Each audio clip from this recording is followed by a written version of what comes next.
वक्रतुंड महाकाय सूर्यकोटि समप्रभ। दोस्तों नमस्कार, मैं विजय सिंह। हम शुरू करते हैं इस सीरीज को एक नई कहानी के साथ और एक नए उमंग के साथ। निर्विघ्नं कुरु मे देवो सर्वकार्येषु सर्वदा।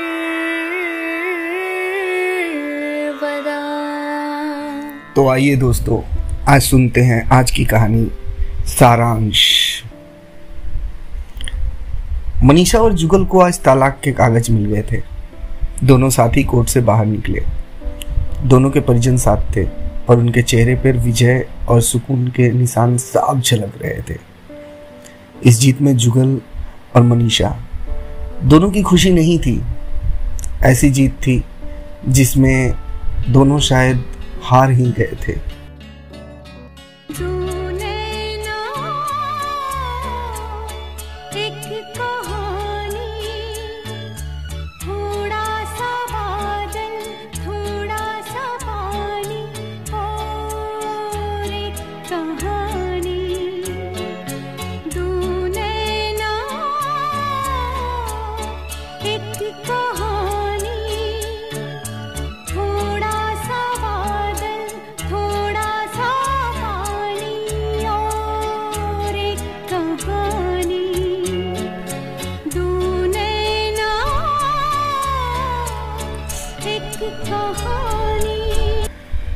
चार साल की लंबी लड़ाई, उसके बाद ये आज फैसला आया था।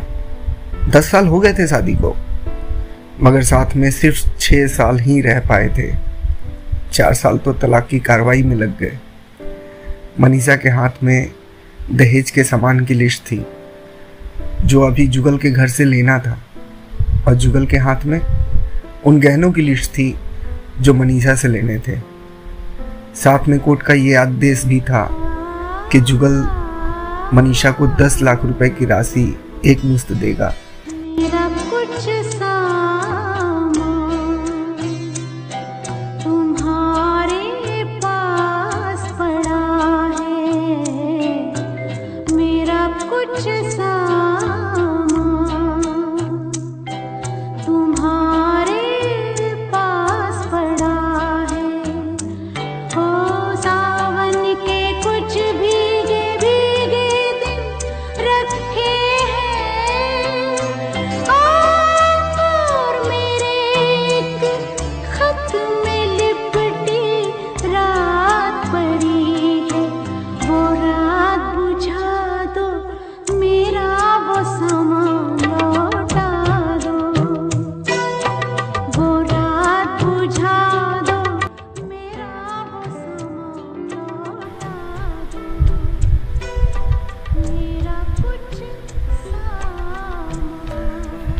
मनीषा और जुगल दोनों एक ही ऑटो में बैठकर जुगल के घर जा रहे थे। दहेज में दिए सामान की निशानदेही मनीषा को ही तो करनी थी, इसलिए 4 वर्ष बाद आज वो अपने ससुराल जा रही थी, या यूं कहें अपने पुराने घर जा रही थी। आखिरी बार, बस उसके बाद उसे कभी नहीं आना था उधर, कभी नहीं। आंधी की तरह उड़कर एक राह गुजरती है, शर्माती हुई कोई कदमों से उतरती है। इन रेशमी राहों में एक राह तो वो होगी तुम तक जो पहुँचती है, इस मोड़ से जाती है। सभी परिजन अपने घर जा चुके थे। बस 3 ही प्राणी बचे थे वहाँ, जुगल, मनीषा और मनीषा की माता जी पामेला देवी। जुगल घर में अकेला ही रहता था। माँ, बाप और भाई आज भी गांव में ही रहते हैं। मनीषा और जुगल का इकलौता बेटा जो अब 7 वर्ष का है, कोर्ट के फैसले के अनुसार बालिग होने तक वह मनीषा के पास ही रहेगा। जुगल महीने में सिर्फ उससे एक बार मिल सकता है, कुछ समय के लिए। ये जीवन है, इस जीवन का यही है, यही है, यही है रंग रूप। ये जीवन है, इस जीवन का यही है, यही है, यही है रंग रूप। थोड़े गम हैं, थोड़ी खुशियाँ, थोड़े गम हैं, थोड़ी खुशियाँ। यही है, यही है, यही है छाँव धूप। ये जीवन है। घर में प्रवेश करते ही पुरानी यादें ताजा हो गई। कितनी मेहनत से सजाया था इसको मनीषा ने। एक एक चीज में उसकी जान बसी थी। सब कुछ उसकी आंखों के सामने ही तो बना था। एक एक ईंट से धीरे धीरे बनते घरंदे को पूरा होता देखा था उसने। सपनों का घर था उसका। कितनी शिद्दत से जुगल ने उसके सपने को पूरा किया था, और सपना ही तो था।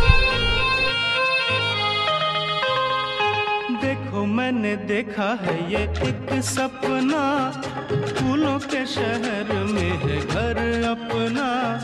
क्या समा है, तू कहाँ है? मैं आई आई आई आई आजा। कितना हसीन है ये एक सपना, फूलों के शहर में है घर अपना। क्या समा है, तू कहाँ है? मैं आया आया आया आया। आजा।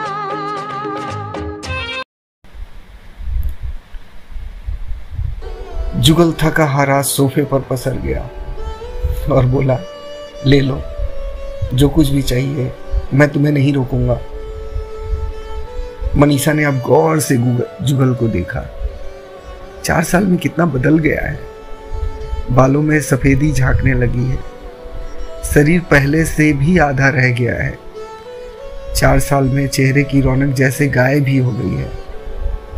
मनीषा भी कहाँ खुश थी। झूठे केस करने के बाद न तो कुंवारी में थी, न विधवा में, और न ही तलाकशुदा में। एक अलग ही प्रजाति बन गई थी, जिसे सब अजीब से नजरों से देखा करते थे। जो लड़के उसे दीदी दीदी कहते थे, अब उनकी नजरें भी बदल सी गई थी। शायद वो किसी कटी पतंग की तरह से बन गई थी, जिसे हर कोई मौका देख के लूटना चाहता था। बस शादी ब्याह या किसी पब्लिक फंक्शन में औरतें उससे कन्नी काटती दिखती थी, और उसके साथ अपनी बेटियों को देखना नहीं चाहती थी। और यूं कहें कि एक तरीके से उसका सामाजिक बहिष्कार सा हो गया था।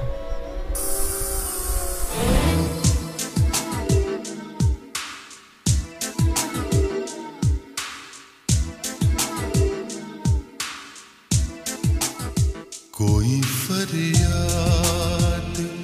तेरे दिल में दबी हो जैसे, कोई फरियाद तेरे दिल में दबी हो जैसे। तूने आँखों से कोई बात कही हो जैसे, जागते जागते एक उम्र कटी हो जैसे। जागते जागते एक उम्र कटी हो जैसी। वो स्टोर रूम की तरफ बढ़ी जहां उसके दहेज का अधिकतर सामान पड़ा हुआ था। सामान ओल्ड फैशन का था, इसलिए कबाड़ की तरह स्टोर रूम में डाल दिया गया था। मिला भी कितना था उसको दहेज। जुगल ने अपने घर वालों को साफ मना किया था कि उसे सिर्फ अच्छी पढ़ी लिखी लड़की चाहिए, ना कि दहेज। फिर भी लड़की वालों ने कुछ जरूरत का सामान गिफ्ट बोल के दे ही दिया था, जो बाद में स्त्री धन हो गया था। अरेंज मैरिज थी उनकी, लेकिन दोनों ने एक दूसरे को अपना लिया था। मनीषा की माँ ने कहा था, लड़का अच्छा है, अच्छे खानदान से है और विलायत में रहता है तो खुले विचारों का भी होगा। बहुत खुश रखेगा वो तुम्हें। और सास ससुर यहीं इसी देश में रहते हैं तो सासू का ताना भी नहीं मिलेगा। अकेले रहोगी और उंगलियों पे नचाओगी तुम उसे। और बहुत प्यार करेगा वो तुमसे, राज करोगी तुम वहाँ। वाकई जुगल बहुत ख्याल रखते थे। बहुत ही खुश थी वो तब। पिया का घर है ये, रानी हूँ मैं, रानी हूँ घर की। मेरे पिया का घर है ये, रानी हूँ मैं, रानी हूँ घर की।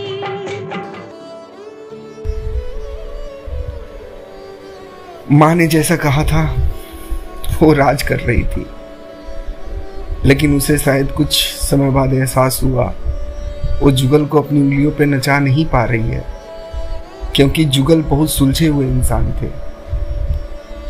वो उसको समझाते और अगर जो बात उन्हें गलत लगती थी मनीषा को बताते थे। उसने माँ से कहा, माँ तुमने जो कहा था वो तो हो नहीं रहा है। ना ये मेरे उंगलियों पे नाच रहे हैं, ना मुझे यहाँ पे रानियों की तरह से सुलूक किया जा रहा है। मैं तो बस काम वाली होके रह गई हूँ, एक आम सी बीवी। तो माँ ने कहा कि उसको पति के काबू में रखने के लिए उसके पास कुछ गुर है, और माँ ने उसको कुछ गुर सिखाए थे। शायद बात और उलझने लगी थी। तभी तो माँ के कहने पे जब उसने जुगल के ऊपर नजरें रखने का फैसला किया और उसके ऑफिस में फोन करती, तो उसका शक और वहम का एक दायरा और बढ़ गया था। अब वो जुगल के फोन भी चेक किया करती थी, उसके कॉल्स रिकॉर्ड, उसके मैसेजेस, कहाँ आता है कहाँ जाता है। और एक शक की दुनिया में वो घुसती चली जा रही थी। एक दिन जुगल के ऑफिस की पार्टी की फोटो देखते हुए उसको एक सुंदर सी लड़की दिखी, उसके साथ फोटो लेते हुए। उसने जब जुगल से पूछा तो उसने बात को टाल दिया था। इस बात पे बहस भी हुई थी। मनीषा ने 12 दिन तक बात नहीं की थी। जुगल ने बहुत समझाया तो उसने अपना फैसला सुना दिया था कि वो अपनी नौकरी बदल ले या उसे छोड़ दे। जुगल ने कुछ नहीं कहा था और एक दिन मनीषा उसके ऑफिस पहुंच गई उसका अफेयर पकड़ने के लिए। जुगल और वो लड़की ऑफिस में नहीं थे, शायद किसी मीटिंग में गए हुए थे। घर आने पे मनीषा ने बवाल मचा दिया और जुगल की कॉलर पकड़ ली। तब जुगल ने एक थप्पड़ मार दिया था। उसकी गृहस्थी पर नजर लग गई थी किसी की, क्योंकि खुशहाल जोड़ी को हर कोई टूटता हुआ ही देखना चाहता है। और वो बस गुस्से में मायके चली गई थी। फिर चला था लगाने और सिखाने का दौर। इधर जुगल के भाई भाभी, उधर मनीषा की माँ।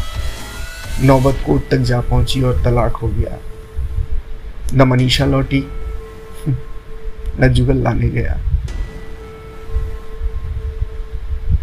धन्यवाद दोस्तों, हमारे स्टोरी सारांश का ये पहला पार्ट खत्म हुआ।